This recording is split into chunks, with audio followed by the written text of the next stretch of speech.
నమస్తే, నేను Prashanth.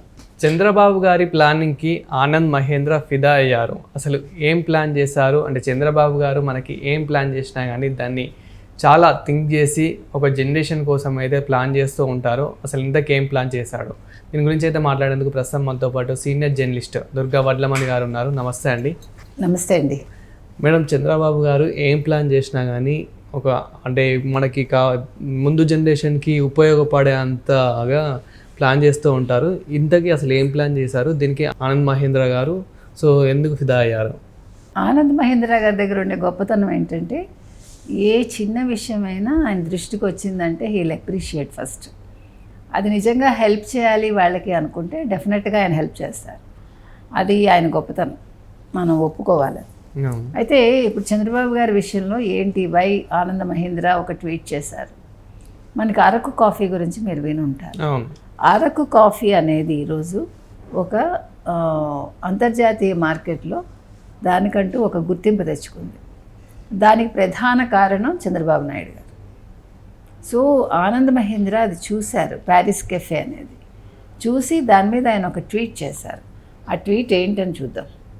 Thank you NCBN for your unwavering support and encouragement ever since you proposed the creation of Nandi_India. Your ideas are spot on and you will be pleased to hear that every Araku cafe has the map of the coffee growing region, terroir-wise depicted. Manoj_Nandi has ensured that the Paris cafes have an electronic screen that continuously loops films bar images of Araku tribal life, and the packaging of the coffee is a dynamic leaf motif that is inspired by the colorful attire of the tribals as well as the varied colors of India. దీనికి చంద్రబాబు నాయుడు గారు స్పందించారు. 1 cup at a time from the lush Araku Valley to the heart of Paris.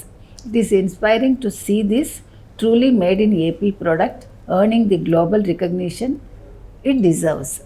So ఇవాళ Araku coffee అనేది ఎంత అద్భుతంగా అందరినీ ఆకర్షిస్తుంది. దాని మీద ఆనంద్ మహేంద్ర గారు ఏమన్నారంటే మీరు ఏమి అంటే మొదలుపెట్టినా కూడా చాలా అద్భుతంగా ఉంటుంది.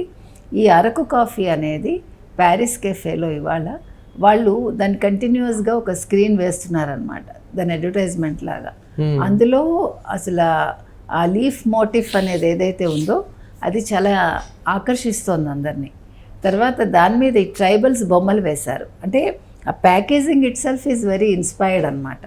మీరు అది చూసారంటే మీరు ఆ ప్యాకేజ్ ఎట్లా ఉంది అని, ఆ లీవ్స్ ఇట్లా ఉంటాయి, తర్వాత కిందన ట్రైబల్స్ వాళ్ళ దైనందిన జీవితం ఎలా ఉంది అనేది అక్కడ దాన్ని ఇచ్చారనమాట. సో చాలా రంగులతోటి, చాలా ఆకర్షణీయమైన రంగులతోటి ఉంది. అది చాలా మనసుల్ని ఇట్లా పట్టేస్తుంది అనమాట. అంటే కాఫీ తాగాలి అనే ఒక ఫీల్ని ఆ ప్యాకేజ్ ఇట్ సెల్ఫ్ క్రియేట్ చేస్తుంది అంటున్నారు ఆయన. మీరు ఒక ప్రోడక్ట్ని ఎలా కొంటామండి మనం సాధారణంగా, అది చూడగానే మనం ఆకర్షించాలి. అంటే ఫస్ట్ మీరు ఒక ప్యాకేజ్ ఎట్లా చేస్తారు అనే దాని మీద మీ ప్రోడక్ట్ సెల్ అనేది ఉంటుంది, సేల్ అనేది ఉంటుంది. ఆ సేల్ ఉండాలి అంటే అది చాలా అందమైన రంగులతోటైనా ఉండాలి, లేదు సంథింగ్ కొత్తదనం, నవ్యత ఉండాలి. అంటే మనం రెగ్యులర్ దానికి భిన్నంగా మనం రంగులైనా ఇవ్వగలగాలి, లేదు మనం క్యాచీ వర్డ్స్ అయినా ఇవ్వగలగాలి. ఇప్పుడు కొన్ని చూడండి, చెప్పుల యాడ్ ఉంటుంది, wherever you go I will follow, దాన్ని we are using it for everything కదా. చాలా వాటికి మనం దాన్ని ఆపాదిస్తాం.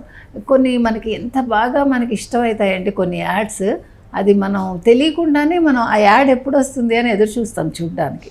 And we are interested to go and by that. అట్లాగా ఈ అరకు కాఫీ ఏదైతే ఉందో దాన్ని మీరు చాలా అందంగా ఇవాళ ప్యారిస్ కెఫేలో దాన్ని కంటిన్యూస్గా దాన్ని వాళ్ళు ప్రదర్శిస్తున్నారు. అట్ ద సేమ్ టైం అది చూడ్డానికే చాలా అంటే హరివీలు లాంటి రంగులతో చాలా అందంగా ఉంది అది ప్యాకేజ్. అంటే అప్పుడు ఏం చెప్పారు, ఒక కప్పు కాఫీ అనేది చాలా బాగుంటుంది, అట్ ద సేమ్ టైం ఇది ప్యూర్గా ఆంధ్రప్రదేశ్కి చెందిన ప్రోడక్ట్ ఇది అని ఆయన పెట్టడం జరిగింది.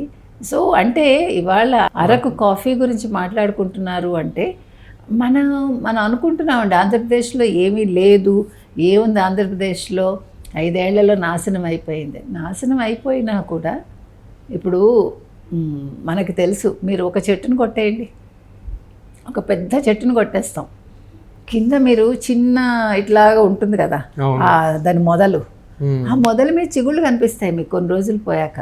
మీరు చాలా చెట్లకు చూస్తారు అట్లాగా. అది కొట్టేసినప్పుడు మనకు ఎంత బాధ ఉంటుంది, ఆ చిగుళ్ళని చూడగానే మనకు ఆనందంగా ఉంటుంది. అట్లాగా ఓకే, పోయింది పోగా ఉన్నది చాలా ఉంది అక్కడ. ఆ ఉన్నదాన్ని హౌ టు మార్కెట్ ఇట్, ఇంకెలా డెవలప్ చేయాలి, ఎట్లా మార్కెట్ చేయాలి, ఎట్లా దీన్ని 10 మందిలోకి తీసుకెళ్ళాలి, అక్కడ మీ గొప్పతనం అక్కడ మనకి బహిర్గతం అవుతుంది.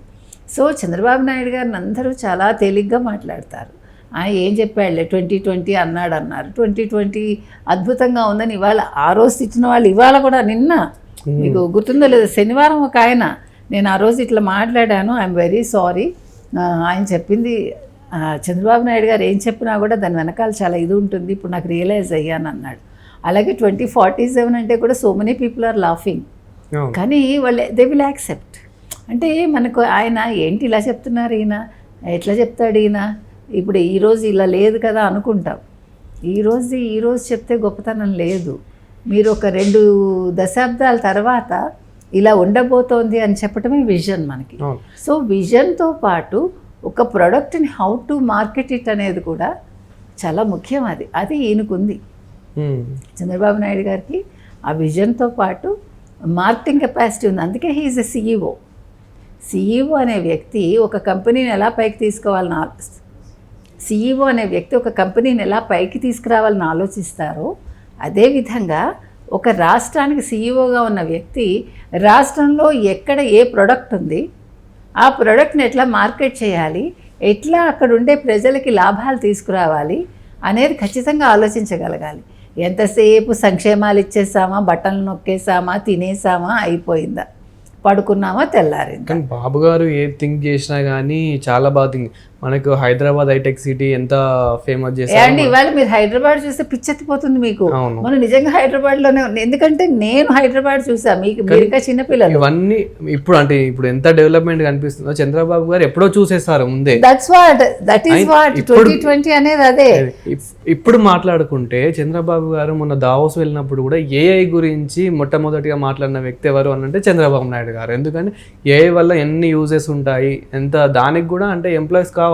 సో ఇక్కడ చాలా మంది ఏమనుకుంటున్నారంటే ఏఐ వస్తే ఎంప్లాయ్మెంట్ తగ్గిపోతుంది. మనం నిన్న మాట్లాడుకున్నాం, మీకు గుర్తుందా, ఏఐ వస్తే ఉద్యోగాలు పోవు. ప్రతిదానికి బిగినింగ్ లో ఒక హెసిటేషన్ ఉంటుంది, ఒక నెగిటివ్ అనేది ఉంటుంది, డెఫినెట్ గా ఒక నెగిటివ్ ప్రచారం కూడా ఉంటుంది. అయ్యో దానివల్ల ఇది నష్టం అని కాదు. ఇప్పుడు మీకు ఒక చిన్న ఉదాహరణ అండి, మీరు రైల్వే స్టేషన్కి వెళ్ళండి. ఇప్పుడు రైల్వే స్టేషన్లో పోర్టర్స్ ఉన్నారు కదా మనకి, ఇప్పుడు కొత్తగా బగ్గీలు వచ్చాయి, మీరు చూసారా? ఆ బగ్గీలు వాళ్ళు ఏం చేస్తున్నారు, పోర్టర్లు సామాన్ పెట్టుకొని ఇవ్వట్లే. If you are requesting they are accepting. ఇదంతా కూడా బిగినింగ్లో అలాగే ఉంటుంది. ఇప్పుడు బగ్గీ వల్ల నడవలేని వాళ్ళకి ఎంత సౌకర్యంగా ఉందంటే, లిఫ్ట్లు పనిచేయవు, ఒక లిఫ్ట్ ఇంతమందికి సరిపోదు. సో ఈ బగ్గీ ఏం చేస్తుంది, కరెక్ట్గా మీరు ఎక్కడ ఎక్కాలో మీ ట్రైన్ కంపార్ట్మెంట్ దగ్గర ఆపుతుంది. This is what innovation. So Babu garu చేసేవన్నీ కూడా మీకు చాలా హేళనగా, ఈయనకి ఏం తెలిస్తే ఈయన చెప్తాడులే అంటారు, అన్నీ అందరూ పాటిస్తారు, అనుభవిస్తారు, ఎంజాయ్ చేస్తారు. ఈ తిట్టిన వాళ్ళందరూ కూడా రేపు దాన్ని వాడకపోతే మీరు నన్ను అడగండి. ఇవాళ జగన్మోహన్ రెడ్డి బాబు గారిని ఏదైతే తిడుతున్నారో, ఈవెన్ కేసీఆర్ వాళ్ళు